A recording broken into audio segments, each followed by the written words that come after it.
Here's a little guy that just hatched. I think its wings are still folded.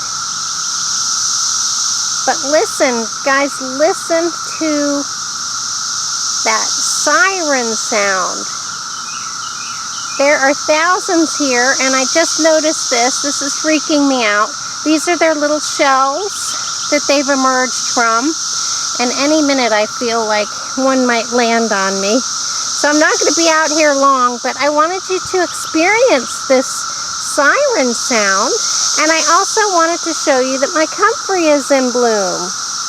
I'm afraid to step over there, but apparently my comfrey has white flowers. So I'm excited. Those were roots that I planted last year, and I planted it, I think, after spring. So it was beyond the time when it would have bloomed. So I've come closer.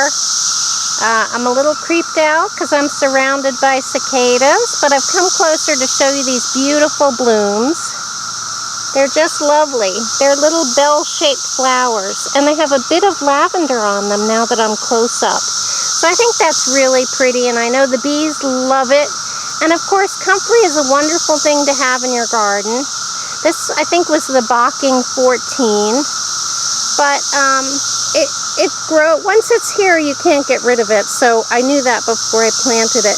But it's wonderful as a nitrogen source. You can use it for mulching. You can use it in compost. And it just enriches the soil. It's one of the great, I think it's called a great accumulator. Its roots go very deep and bring up minerals from deep in the soil. So I'm very happy to have it and to know that it's doing well in this somewhat shaded spot. I was actually a little worried that this would be too shady for it, but it seems to be doing fine.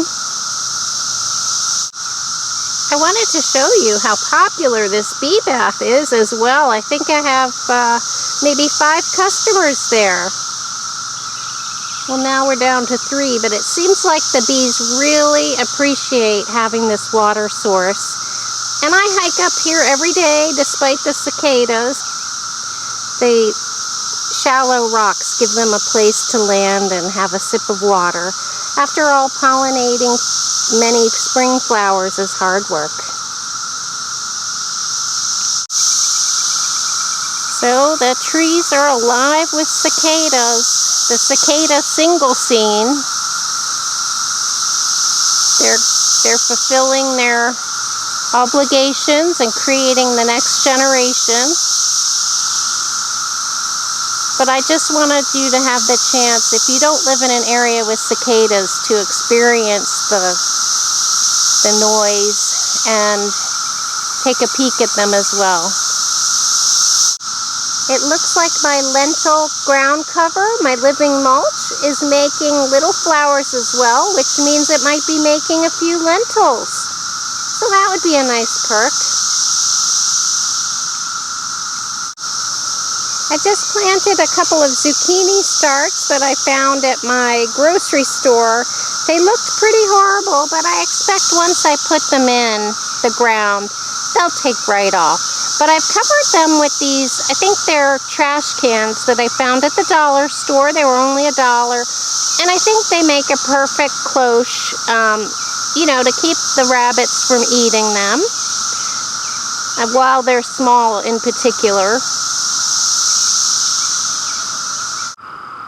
And it looks like the primrose have come into bloom. These are so beautiful. There's a whole patch of them on my hill. And these came from a cutting from my friend years ago.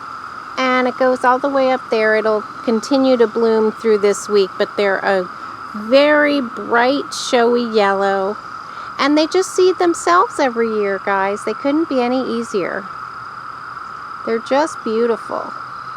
I love them. They just pick a spot anywhere on that hill and they spread out beautifully. Here's a closer view. They're just bright and sunny. I love them. They really brighten the whole hill. And here's 2 little cicada friends, probably on a date. Here they are.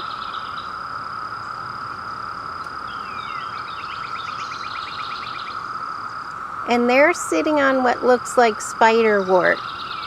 I have just a small bit here with the blue flowers. They're very pretty in mass. And that's just blown over from my neighbor's yard. They have a beautiful big bed of it. But it is beautiful. And it's got lots more blue blooms coming. I can see the buds. But the cicadas are enjoying the height of that leaf.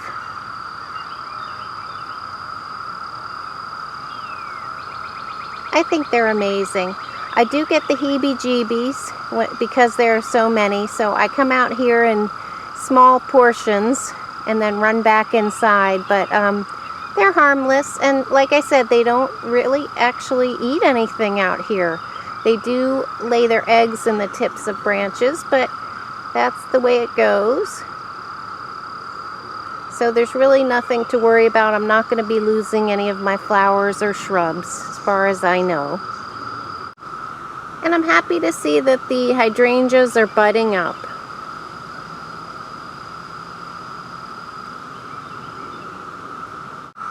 And I think it's worth repeating, showing you my beautiful Sweet William. I think I had filmed it before some of the other colors were in bloom. But this is a gorgeous flower. And as I explained, I planted it from seed last year. I grew it in maybe as a winter sowing. And it just had foliage last year, and this year it bloomed. But these were grown as seedlings, and then I put them in this spot around my arborvitae. But look at all the different colors, guys. It was a mixed package. I think it's gorgeous. Look at the reds.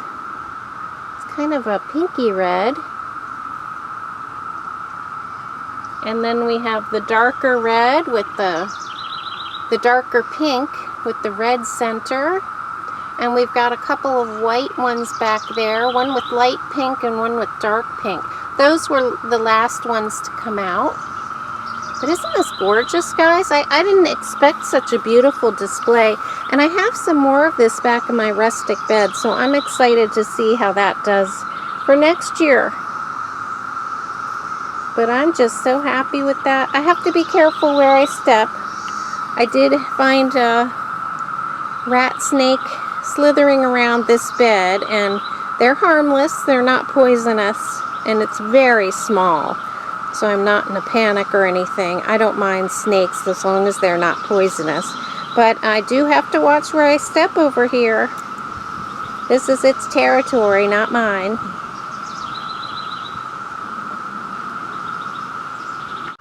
Here's a little peek at my shade garden. I've now named it the mushroom garden because on a shopping excursion, I found this adorable little mushroom. Isn't that cute, guys? I think whimsical little accents like that.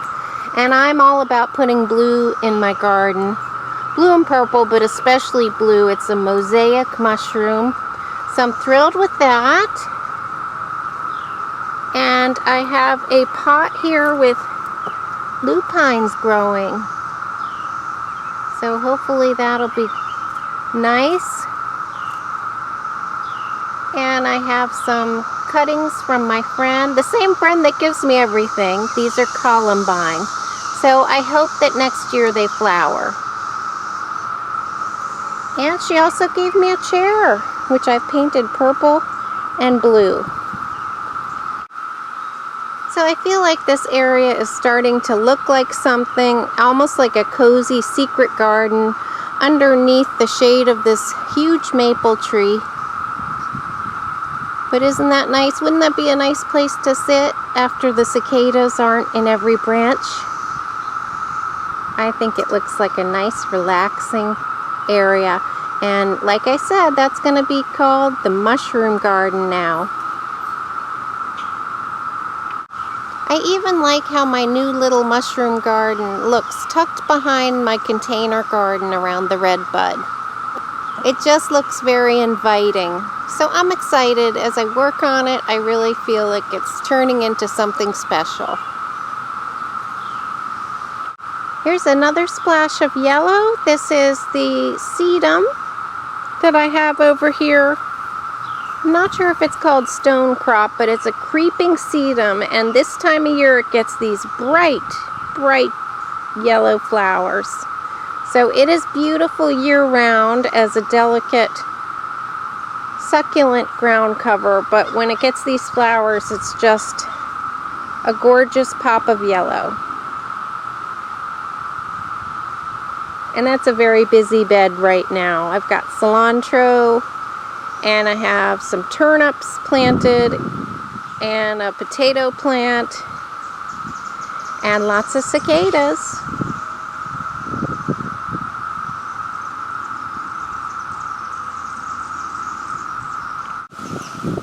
And here is my driveway garden bed. Everything is looking really nice. And I've tried to bump up the salvia element by adding some seedlings in across the front that I grew myself. But this is a particularly nice grouping of salvia here. But I love the way it looks with the variegated boxwood, which is a chartreuse color. So the chartreuse and purple are a really nice mix. And I seem to gravitate towards purple flowers. And my miscanthus have flushed back. I had chopped them down early spring, and they flushed back with all this nice green grass, green foliage. And here's a little peek at the spiderwort from my neighbor's yard. Beautiful purple. There we go. So pretty, and it, like I said, it will easily seed, so that's how it ends up blowing from yard to yard. But it's a gorgeous background, and it's a very pretty plant in mass. Hopefully I won't be competing with the cicadas next week as far as sound, but I thank you so much for joining me, and I hope you're having fun in your garden as well. I'll see you next time.